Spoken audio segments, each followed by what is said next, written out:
Clark, as you know well, is our former club president, but in addition serves as executive managing director of transaction sciences for Transwestern.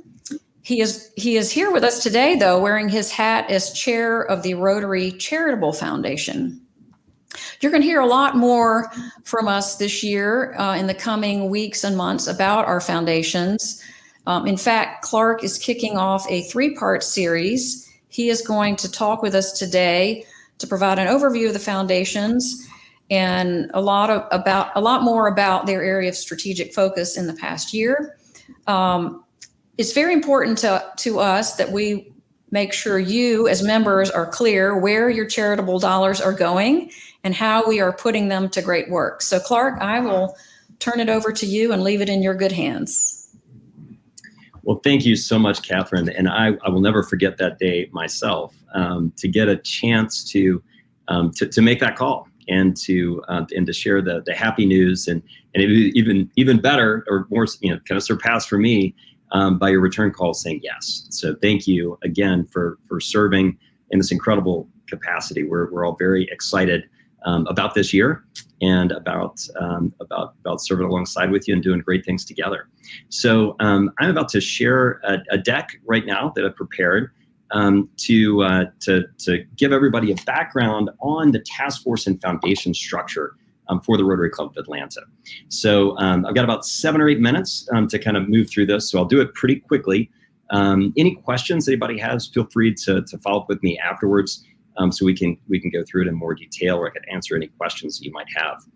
So first off, the Rotary Club of Atlanta's task forces and foundations are really all about matching the club's financial capital with its leadership capital to enhance membership engagement and achieve bold outcomes. So we had long thought that our club has done great work through the years, from starting the United Way to bailing out Georgia Tech back when the state wouldn't include it in its budgets. Our club has a great history of serving. However, we wanted to make sure that we aligned our financial capital with leadership capital to really make the biggest difference possible. So back in 2014, led by former President Robert Ballantyne, we started a Service Above Self committee. And the idea was to establish a new framework for prioritizing the allocation of our club's financial capital. So that Service Above Self committee developed a charter. Now, although the committee doesn't exist today, I bring it up because the charter is still going strong. That charter was designed to prioritize efforts that would first have a high impact. What are big things? As Rotarians, we want to make sure we're having a big impact on what we do. We want to make sure it's sustainable. So it's something that's not just going to be a flash in the pan, but really something that's going to be a sustainable effort that doesn't require ongoing care and feeding, could really grow and support itself. We also want it to be scalable. Things that could start big, but then grow bigger. And we wanted to be replicatable. Something that we could demonstrate here in Atlanta or in a particular place, in Mont Jordan or other places that we've done work before, and then use that as a model to serve other communities around the globe. It was very important for us that these efforts be championed by the Rotary Club of Atlanta members, that members are actually engaged in them, and that they were aligned with Rotary's 7 areas of focus, which are promoting peace, fighting disease, providing clean water, sanitation, hygiene, saving mothers and children, supporting education, growing local economies, and protecting the environment. I mean, who doesn't love those things? But we decided to use this framework then to basically filter requests that we were getting at the board level for the Rotary Club of Atlanta in order to make a decision and make decisions on what to fund. Then in 2017, we decided to really focus on the leadership capital and the structure by which we could mobilize our leadership capital to make a bigger impact. And for that, we developed task forces. There are 2 standing task forces, the Community Service Task Force and the International Service Task Force.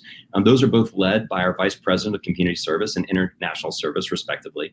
And then we have some ad hoc task forces. So these task forces, like our Anti-Human Trafficking Task Force, our Military Support Task Force, are task forces that were typically stood up under former presidential administrations, but continued to sort of inspire our members to serve these important efforts. So that's the way the task forces are set up, to really mobilize our leadership capital better.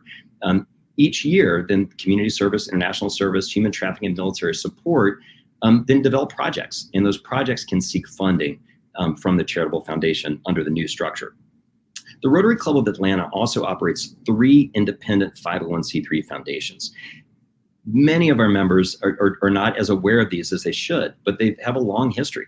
The Educational Foundation was started in 1923, the Youth Service Fund in 1946, and the Charitable Foundation itself was started back in 2005 in an effort to fund the Kenya Water Project, which was an important effort of our club in the early 2000s.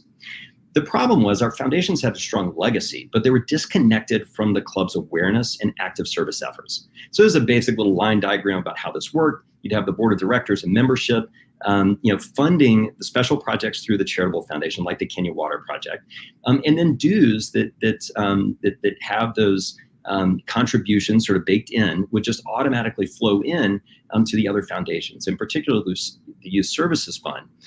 However, these foundations also had some endowed funds, and those endowed funds would then, through the earnings, would support ongoing investment from the Educational Foundation primarily, but also for the Youth Services Fund. What we decided in an effort to try to match up financial capital with leadership capital, we came up with a new structure. So the idea was for the board of directors and the membership of the club to fund the Charitable Foundation. So basically all of those monies that are your contributions each year go directly into the Charitable Foundation. And then the Charitable Foundation would actually use the Service Above Self Committee charter to then fund projects developed by the task forces. Of course, the other 2 foundations, the Educational Foundation and the Youth Service Fund, would continue to be supported by their endowed funds, but would be supplemented by the Charitable Foundation in order to continue to expand those efforts in the community. What the structure also allowed us to do was to really increase the capacity of the Charitable Foundation by creating a vehicle to also include community fundraising. Now, as you guys know, one of the things that's very important about our club is we don't do a lot of fundraising from the platform. It's not what we do. However, we do throw a lot of large events like the Rotary Prayer Breakfast, and we often have organizations and individuals who are impressed by our club's ability to do things with our leadership capital and would like to help support those things financially. This structure allows the community to actually invest in our Charitable Foundation, knowing that those dollars are going to be laid side by side with leadership capital from the Rotary Club of Atlanta to do big things. Now, the Charitable Foundation itself consists of a board of trustees that are appointed by the Rotary Club of Atlanta's board. Right now, there are 12 members of this board of trustees serving 3-year terms. So as you can see here, along with President Catherine in the class of 22, with Robert Ballantyne and Sonny Daraso. The class of 23, we have Doug Ellis, Blake McBurney, Dave Moody, and Bill Todd.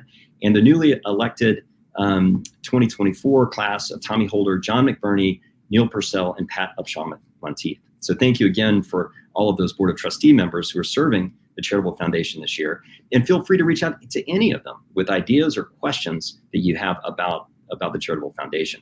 Some of the sample projects that we've done through the years, certainly the Kenya Water Project, which was really the project that started the Charitable Foundation, but also the Gateway Center was really started by the Charitable Foundation and the Rotary Club of Atlanta. The Military Child Education Coalition under Alec Frazier's leadership.